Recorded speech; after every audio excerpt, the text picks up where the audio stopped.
Hello and welcome to section 1.2, which is on points, lines, and planes. And a lot of this should be review from your 7th and 8th grade class, along with a few new concepts. The first thing we're going to talk about is what a point is. That indicates a location and has no size. It's really pretty simple.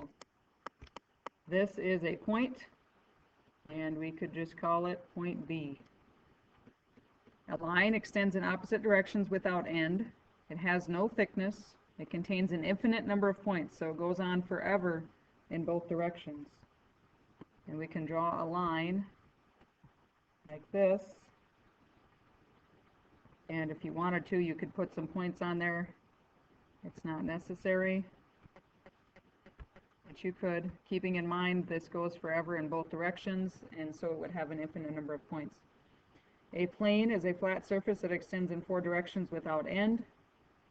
It has an infinite number of points again because it goes forever in both all 4 directions.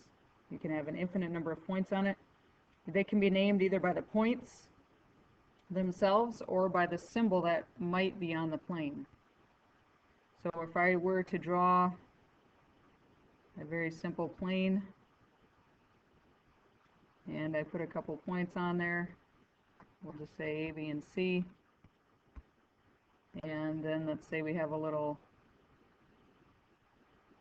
X in the corner, which is not a point, it's a symbol. So I could name this plane either plane ABC or plane X, because that's over there in the corner, or whatever symbol might be over there is what you could name it by. Collinear points, points that are on the same line. Collinear. They take up the same line. So if I was going to draw collinear points, I would draw a line just like the one up above.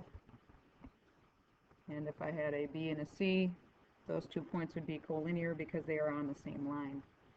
Coplanar points, points and lines that are on the same plane. So if we were simply going to go back up here and look at this one, you could say that points A, B, and C are all coplanar because they lie on the same plane.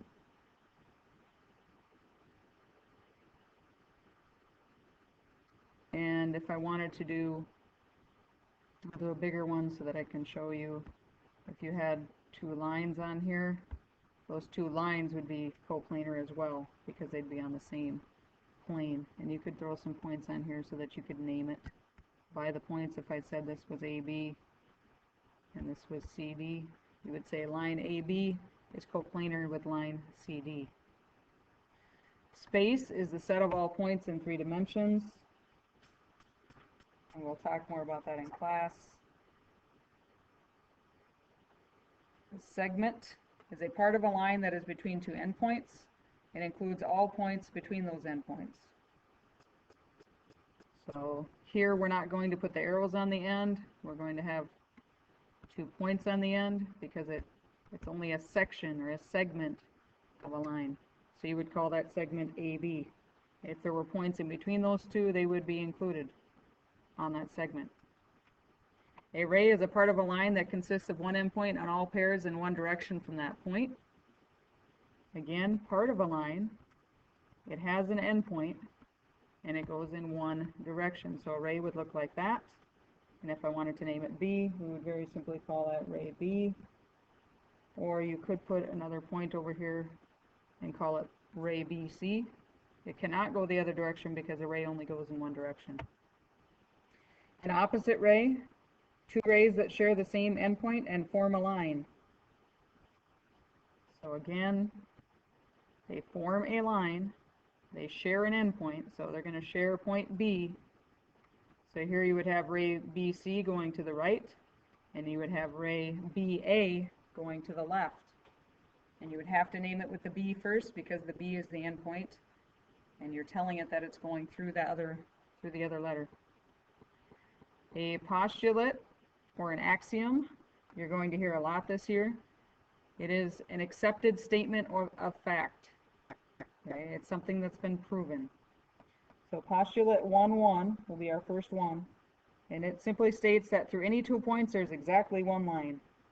So through any of these lines that we've drawn up above, or I can draw another one here, that very simply says that through points B, C, if you're connecting B to C with a line, it can only be one line. You can't change it and make it a different line.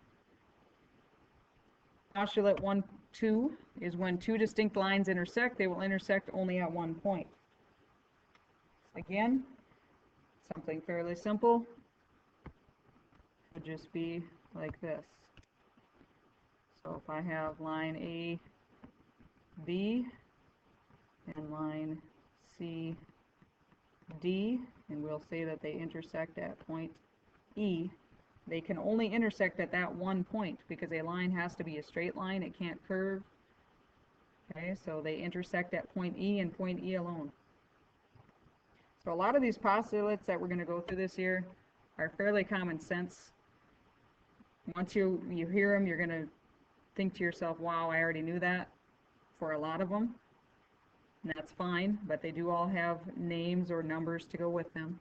And so when we're doing our proofs, you'll need to remember all of these postulates. So postulate 1.3 says if two distinct planes intersect, then they intersect in exactly one line. Now this is a little bit harder to draw because it has to be two separate planes. I'm going to do a flat drawing, but think of it like a 3D picture here. Not too bad. So this front piece right here is a plane. This side piece here is another plane, not the same plane as the front. What this postulate is saying is that this front face and this one on the right intersect only right here at one line. That's the only place they will intersect because they're on different planes. Postulate 1.4 says through any three non-collinear points, there is exactly one plane.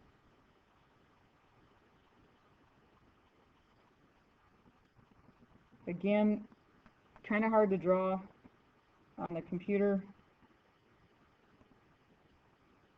So if I wanted to draw, let's just pretend here that I'm an excellent artist and this is a cube.